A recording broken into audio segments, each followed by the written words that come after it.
વલસાડના station road પર આવેલા હોટલ પાસેનો માર્ગને ખુલ્લો કરવામાં આવ્યો છે। માર્ગ ખુલ્લો કરતા ફટાકડા ફોડીને ખુશી વ્યક્ત કરવામાં આવી છે। સ્થાનિક લોકોએ ફટાકડા ફોડીને ખુશી વ્યક્ત કરી છે।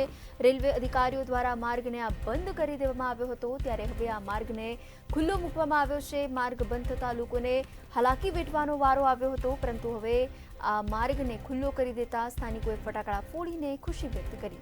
સ્ટેશન રોડ પર ટ્રાફિક જામની અવારનવાર સમસ્યાઓ સર્જાતી હતી, જેને પગલે આ માર્ગને બંધ કરી દેવામાં આવ્યો હતો।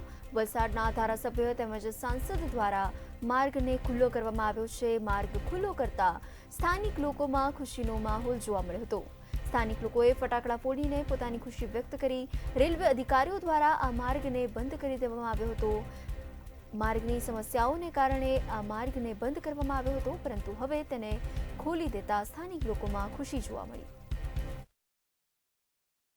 સારો દિવસ છે, કારણ કે જે વલસાડ શહેરમાં ટ્રાફિકની સમસ્યા સર્જાતી હતી અને રેલવે તંત્ર સાથે મળીને આપણા શહેરીજનોને સારું સુખદ પરિણામ આવે, એમને પણ સવલતો મળે, એના માટે આપણા દેશના રેલ મંત્રી અશ્વિની વૈષ્ણવજી જ્યારે વલસાડની મુલાકાતે હતા ત્યારે એમણે જાહેરાત કરી હતી કે આપણે ઉડુપીનો રસ્તો આપણે ખોલશું ને સાથે સાથે બીજા પણ જે આપણા ઇન્ફ્રાસ્ટ્રક્ચરનો પ્રોજેક્ટ છે અહીંયા ડેવલપ કરવાના છે। અને આજે અમારા ભરતભાઈની હાજરીમાં ભરતભાઈ અમારા ધારાસભ્યશ્રીએ પણ સતત એમણે ત્યાં રજૂઆત રેલવે તંત્રમાં કરી।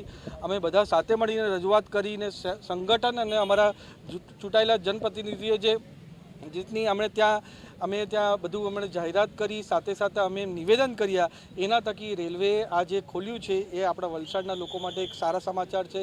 આવનાર દિવસમાં પણ વલસાડના માટે સારામાં સારું કામગીરી અમે ધારાસભ્ય, સાંસદ અને અમારું જિલ્લા ભાજપ સંગઠન કરવાનું છે। આ જે કામ થયું છે એના માટે ખાસ કરીને અમારા દેશના રેલ મંત્રી અશ્વિની વૈષ્ણવજીને ખૂબ ખૂબ ધન્યવાદ કહેવા માગું છું।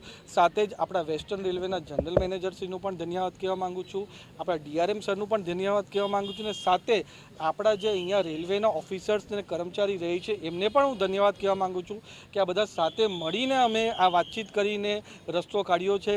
કાલે અમારા રેલવે યુનિયનના લોકો પણ મારા ઘરે આવીને મળી ગયા, જે થોડી ગેરસમજ હતી એ પણ અમે સોલ્વ કરી દીધી છે। કારણ કે મારા માટે સાંસદ તરીકે હું રેલવેના માટે પણ એટલો જ જિમ્મેદાર છું ને આપણા વલસાડના લોકો માટે પણ એટલો જ જિમ્મેદાર છું। એમણે જે પોઈન્ટ કીધા એ બધા અમે ડિસ્કસ કર્યા, એમના પણ જે પોઈન્ટ છે બધા અમે એડ્રેસ કરશું ને આપણા વલસાડના લોકોને પણ સારી રીતે રસ્તો મળે એના માટે અમે પૂરો પ્રયાસ કરશું। ને આજે જેમ મેં કીધું, વર્ષોથી લોકો આ રસ્તો ખુલે નહીં।